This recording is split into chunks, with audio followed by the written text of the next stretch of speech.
Maayong buntag, mayong aga, good morning, at magandang umaga po sa inyong lahat. For today's video po ay magluluto po tayo ng chop suey.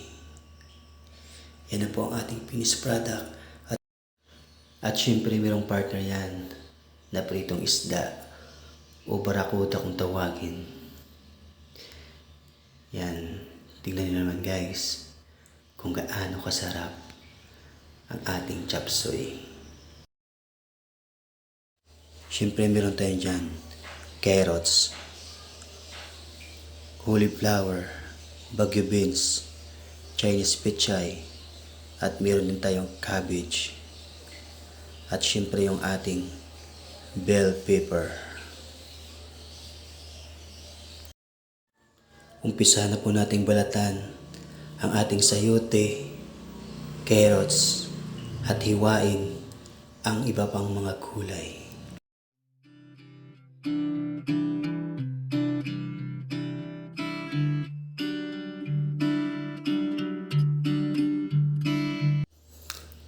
Ganitong style din ba yung ginagawa niyo sa carrots? Ito kasi yung ginagawa ko para maganda tignan.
Patuloy lang po tayo sa paghiwa.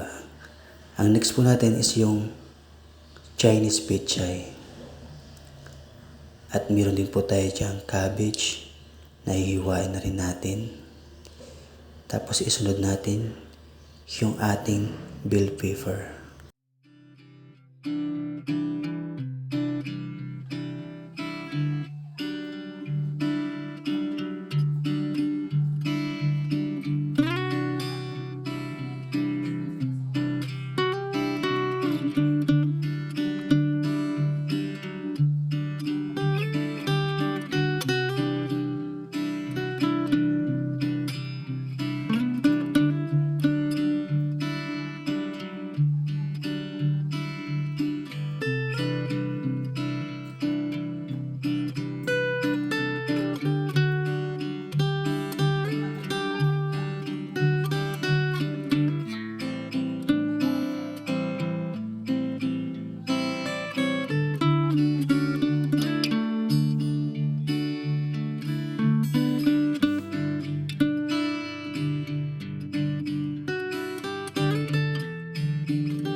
Meron po tayo diyang bawang tsaka sibuyas.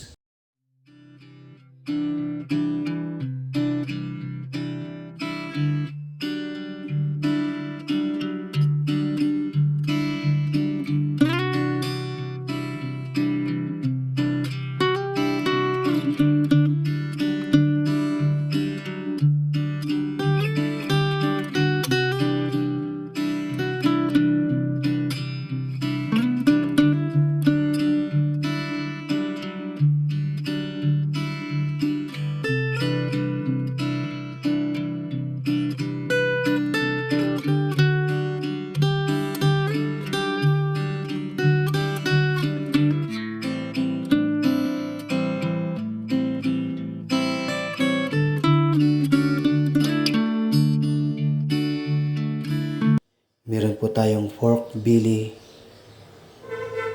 na ibinili sa halagang 100 pesos. At syempre meron din po tayo dyan atay ng baboy nasa 150 kilograms.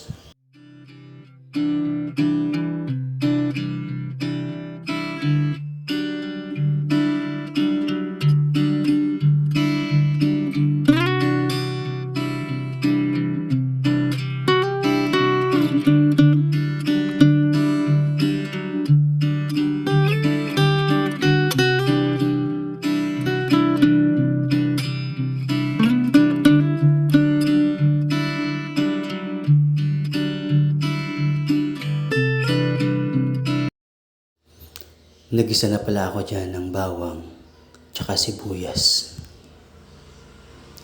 Hintayin na po natin mag golden brown. Saka natin isusunod ang ating pork belly. Nilagay ko na pala ang ating pork belly. Igisa lang po natin ng mabuti hanggang sa ito po ay maging golden brown. Palabasin natin ang kanyang mantika. At syempre palambutin natin.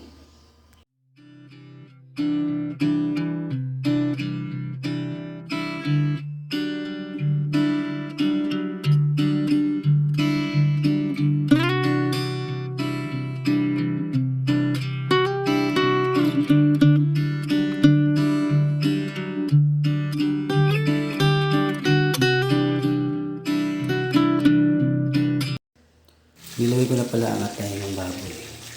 Hintayin na po natin lumambot at pakuluin ng ilang minuto.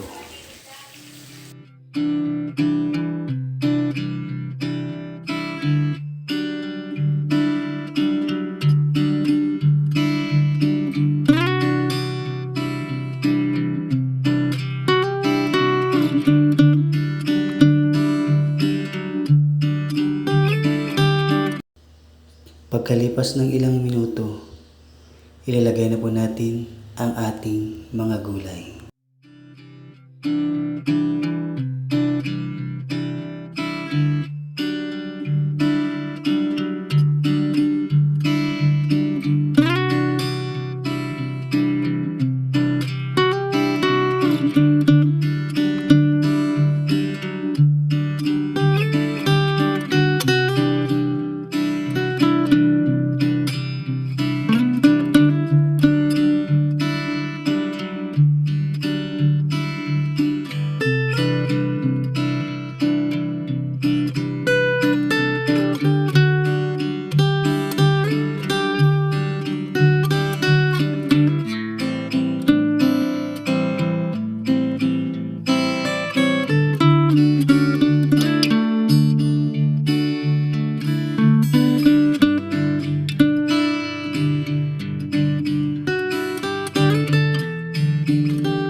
Naglagay na pala ako dyan ng Mamacita oyster sauce. Mamacita oyster sauce, baka naman. Halo-haluin lang po natin hanggang manuot ang lasa.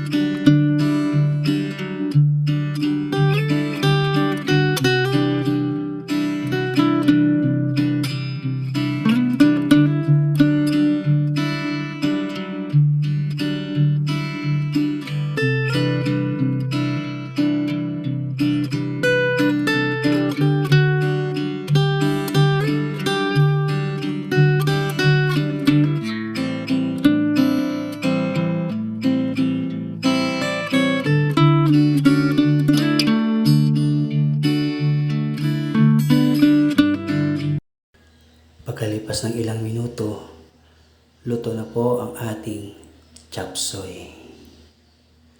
Kung meron po kayo diyang bahaw o bagong luto na kanin, kakain na po tayo. Meron din po tayo diyang pritong barakuda.